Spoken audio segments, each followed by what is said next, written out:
안녕하세요. 시냇가 책방입니다. 저는 책방지기 한 걸음씩입니다.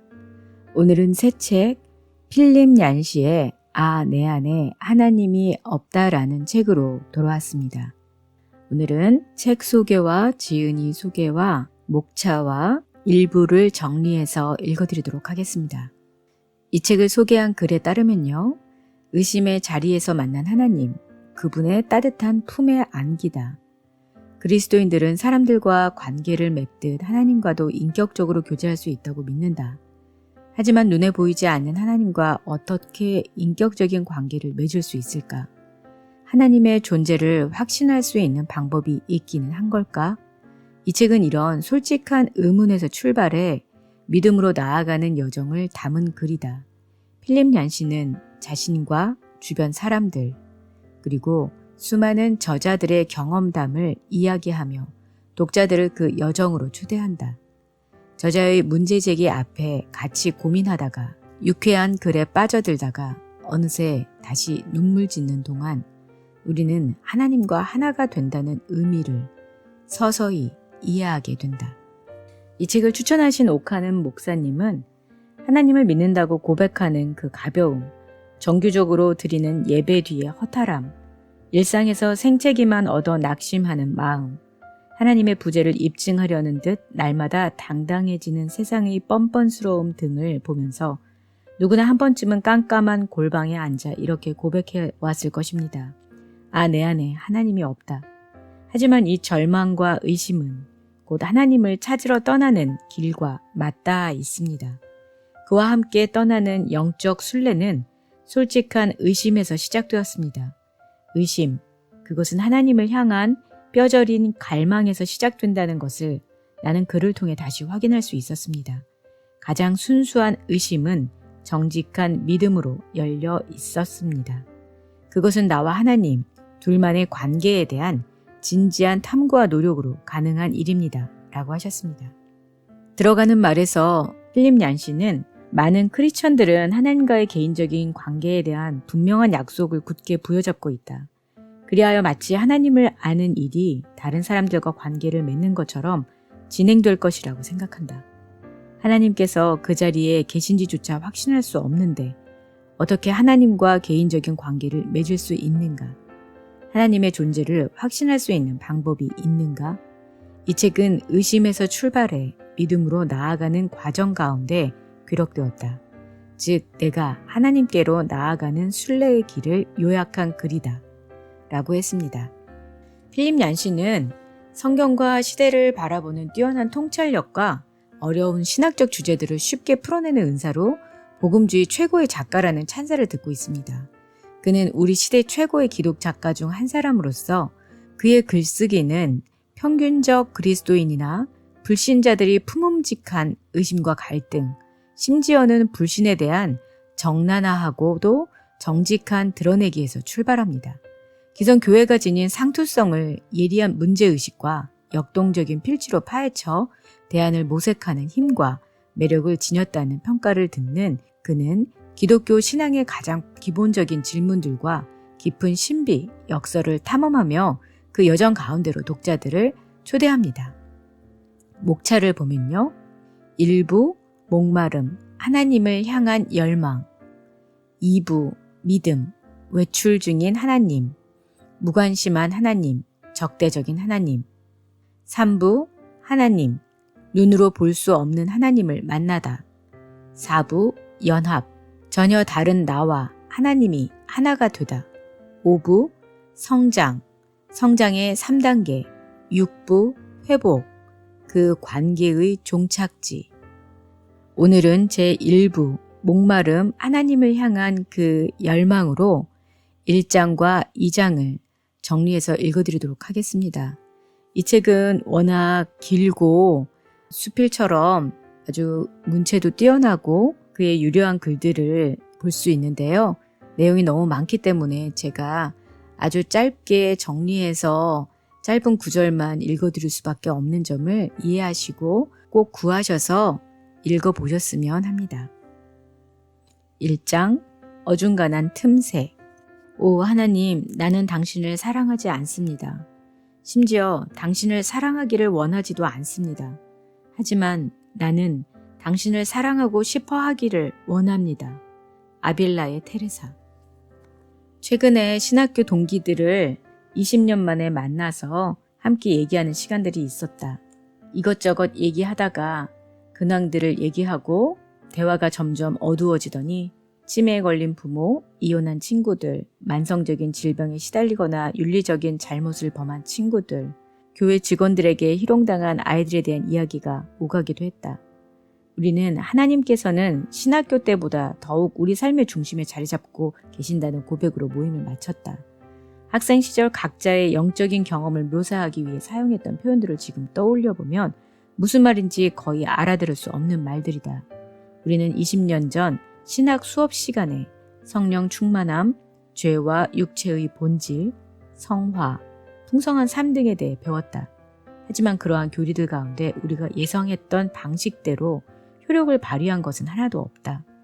치매에 걸려 용변도 제대로 가리지 못하는 괴팍한 부모를 돌보는 사람에게 성령 충만한 삶을 설명하는 것은 마치 잉카 유적을 도구는 알지만 기계는 모른다라고 설명하는 것과 똑같다. 교회에서 사용되는 언어는 사람들을 당황하게 만드는 경향이 있다. 목사는 그리스도가 여러분 안에 살아계십니다. 또는 우리는 세상을 이기는 정복자입니다. 라고 선언한다. 비록 이런 말들이 무언가를 열망하게 할지라도 대부분 사람들은 그런 말을 일상적인 경험 속에 적용하지 못한다. 섹스 중독자도 그런 말을 듣고 구원받기 위해 기도한다. 하지만 당장 그날 밤 야릇한 이름이 여성들로부터 황홀하게 해주겠다는 이메일이 도착한다. 또 한 여인은 마약 중독으로 재활시설에 수감되어 있는 그녀의 아들을 생각한다. 그녀는 부모로서 할 수 있는 모든 일을 했지만 하나님께서는 그녀의 기도에 응답해 주시지 않는다. 하나님께서는 그녀가 아들을 사랑하는 만큼 그녀의 아들을 사랑하시지 않는가? 많은 사람들이 더 이상 교회에 출석하지 않는다. 심지어 자신을 복음적인 크리스찬으로 여기는 300만 명의 미국인들조차도 교회에 나오지 않는다. 그들도 대학 시절에는 IDF나 CCC 같은 선교단체에서 잠시 신앙의 열정을 불살랐을 것이다. 그러다 점차 열정은 사라지고 신앙의 불꽃은 다시 피어오르지 않았다. 존 업다이크의 작품에 등장하는 한 사람이 이런 말을 했다. 나는 믿음을 갖고 있지 않아. 아니, 신앙은 갖고 있지만 그것이 일상생활에 적용되지 않아. 나는 그렇게 말하는 많은 사람들의 이야기도 듣고 여러 통의 편지도 받았다. 그들은 영적인 삶이 자신에게 영속적인 변화를 일으키지 않았고 개인적으로 경험하는 일들은 확신에 찬 설교 말씀과는 전혀 다른 차원의 질서를 따라 움직이는 것 같다고 했다. 놀랍게도 이들 대다수는 교회나 다른 크리스천들을 비난하지 않는다. 그들은 자기 자신에게 비난의 화살을 돌렸다. 다른 독자는 좀 더 간결한 글로 자신의 상태를 설명했다. 중생이라는 단어를 써서 나의 상태를 표현한다면 나는 지금 완전히 중생하지 못하고 어중간한 틈새에 끼어 있는 것 같습니다. 나는 성경에서도 회의와 혼란에 대한 친밀한 개념들을 자주 만난다. 프로이드는 교회가 단지 대답할 수 있는 질문만을 제시하고 가르친다고 비난했다. 어떤 교회는 정말 그렇다. 하지만 하나님께서는 그런 식으로 가르치시지 않는다. 욥기, 전도서, 하박국 같은 성경에서 답을 제시할 수 없는 곤란한 질문들을 얼마든지 찾아볼 수 있다. 교회의 역사를 자세히 살펴보면 위대한 성인들도 우리와 동일한 장애물에 막혀 곁길로 돌아가거나 나에게 편지를 보낸 독자와 이전에 내가 경험했던 것처럼 막다른 길에 이르기도 했다. 현대 교회들은 실패는 전혀 언급하지 않고 영적인 성공만을 내세우는 경향이 있다. 그런 경향은 힘든 믿음의 싸움을 하고 있는 교인들을 더욱 힘들게 만든다. 많은 책과 비디오 테이프들도 거의 흡사하게 믿음의 승리에만 초점이 맞춰져 있다. 그러나 교회 역사를 조금만 심도 있게 파고 들어가면 전혀 다른 이야기들을 만나게 된다. 마치 물살을 가로지르며 상류로 올라가는 연어들처럼 애쓰며 살다간 믿음의 선배들을 볼 수 있다. 성 어거스틴은 참회록에서 자신의 눈뜨는 과정을 아주 정확하고 세밀하게 묘사했다. 나는 알 수 없는 여러 가지 일들이 확실하게 드러나기를 원했다. 마치 7 더하기 3은 10이라는 것을 확신하는 것처럼 그런 일들을 깨닫고 싶었다. 하지만 그는 그러한 확실성을 발견하지 못했다. 4세기의 북아프리카에서 살다간 그 학자는 오늘날의 크리스천들을 괴롭히고 있는 동일한 문제들을 가지고 끊임없이 갈등했다. 그 문제들이란 바로 눈에 보이지 않는 존재를 믿는 것과 교회에 대한 끈질긴 불신을 극복하는 것이었다. 널리 알려진 크리스천 작가 유진 피터스는 매년 여름에 열리는 청소년 신앙 집회에 참석했다. 참석자들은 뜨거운 영적 충만함을 유지하고 있었고 열정적인 삶 또는 두 번째 축복 같은 표현들을 공공연히 상용했다. 하지만 그는 참석자들이 집회에서 보여주는 충만함과 그들의 일상생활 사이에 거의 연속성이 없다는 사실을 발견했다. 우리 친구들의 엄마들은 예나 지금이나 성질이 고약해요. 역사 선생님인 블링턴은 그런 엄마들로부터 오히려 존경을 받고 있지요. 그는 선생님들 가운데 가장 비열하다는 오명을 부끄러워하지도 않아요. 루이스는 이렇게 말했다. 크리스천들은 다른 사람들에 비해 큰 장점을 지니고 있다. 그들이 믿지 않는 사람들에 비해 덜 타락하거나 타락한 세상과 떨어져 살아갈 운명을 타고났기 때문이 아니라 오히려 그들은 자신이 타락한 이 세상 속에서 살아가는 타락한 인간이라는 사실을 누구보다 잘 알고 있다. 그와 같은 인식은 하나님을 알기 위해 떠나는 이번 여행의 출발점이다. 2장 샘물 곁에서 느낀 갈증.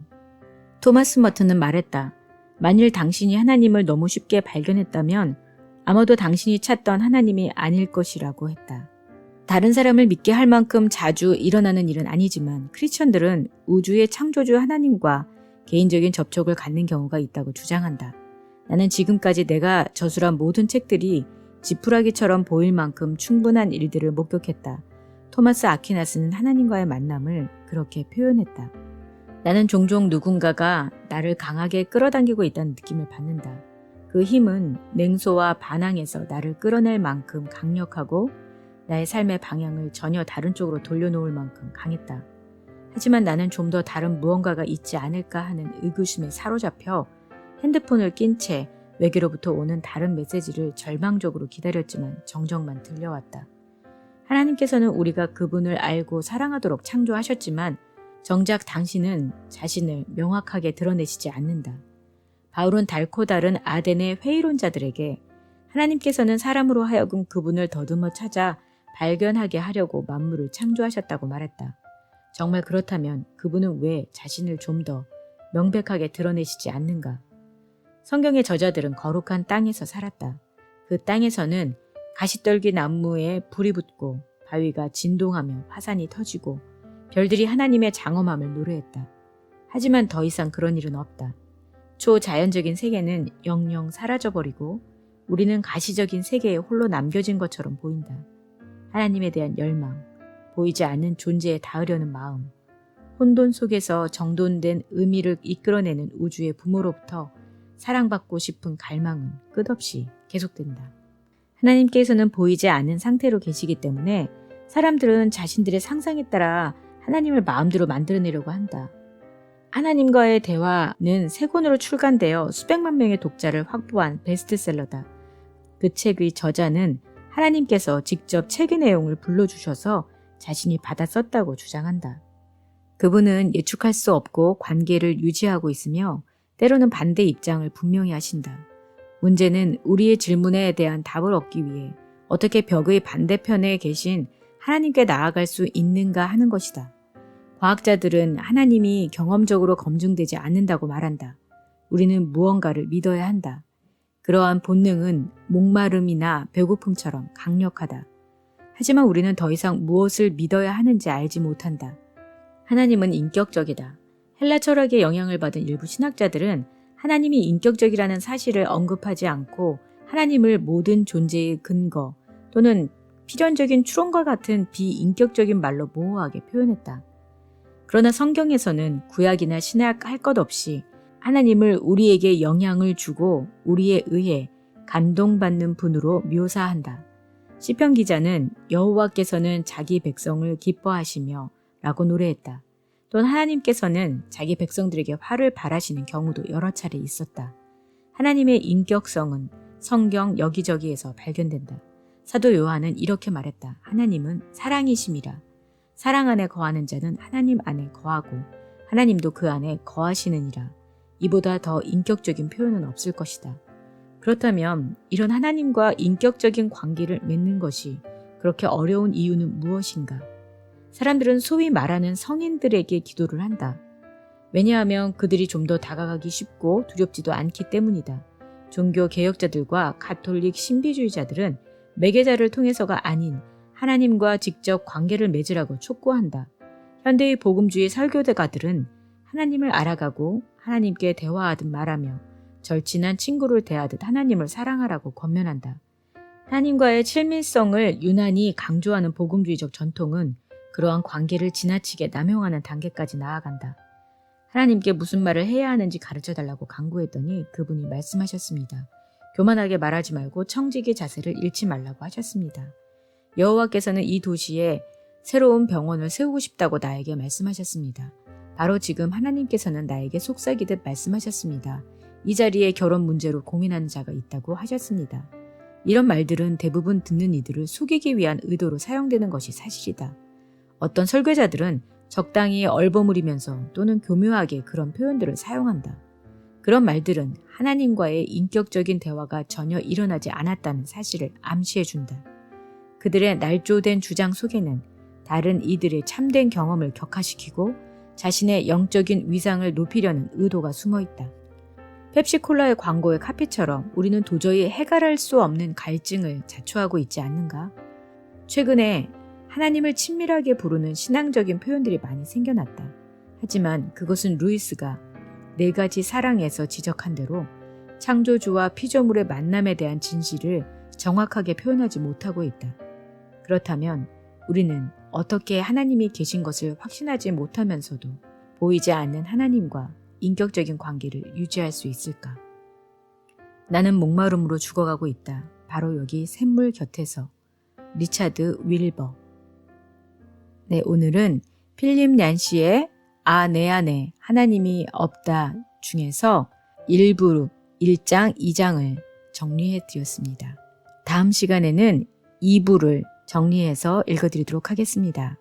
구독과 알람을 설정하시면 편리하게 받아보실 수 있습니다. 그럼 다음 시간에 뵐게요. 안녕히 계세요.